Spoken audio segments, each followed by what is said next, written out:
কাশ্মীরের উরি সেনা ঘাঁটিতে সন্ত্রাসী হামলায় ভারতের ১৮ জন সেনা সদস্য নিহত হওয়ার পর যুদ্ধের আবহ তৈরি হয়েছে ভারত ও পাকিস্তানের মধ্যে। সর্বোচ্চ সতর্ক অবস্থায় আছে উপমহাদেশের প্রতিবেশী দুই দেশ। এরই মধ্যে ভারতে অবস্থানরত পাকিস্তানি শিল্পীদের ভারত ছাড়ার জন্য ৪৮ ঘণ্টার আলটিমেটাম দিয়েছে মহারাষ্ট্র নবনির্মাণ সেনা এমএনএস এর সেনা আমেয় কোপকার বলেছেন, ভারত ছাড়ার জন্য আমরা পাকিস্তানের অভিনেতা ও শিল্পীদের ৪৮ ঘণ্টা সময় বেঁধে দিয়েছি। এর মধ্যে না গেলে এমএনএস তাদের জোর করে বের করে দেবে। গত রোববার কাশ্মীরের উরিতে ভারতের সেনা ঘাঁটিতে চালানো জঙ্গি হামলার জন্য পাকিস্তানকে দায়ী করেছে ভারত। সেখানে উদ্ধার করা অস্ত্র ও গোলাবারুদের সঙ্গে পাকিস্তানের সংযোগ আছে বলে দাবি করা হয়েছে ভারতের পক্ষ থেকে।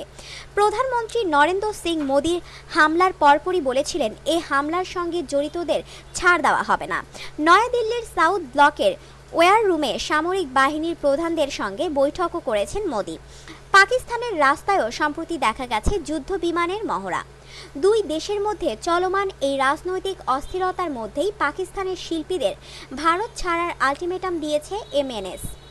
মুম্বাই ভিত্তিক রাজনৈতিক দলগুলো অবশ্য এর আগেও অনেকবার হুমকি দিয়েছে পাকিস্তানের শিল্পীদের। শিবসেনার হুমকির মুখে মুম্বাইয়ে গান গাইতে পারেননি বিখ্যাত গজল শিল্পী গুলাম আলী।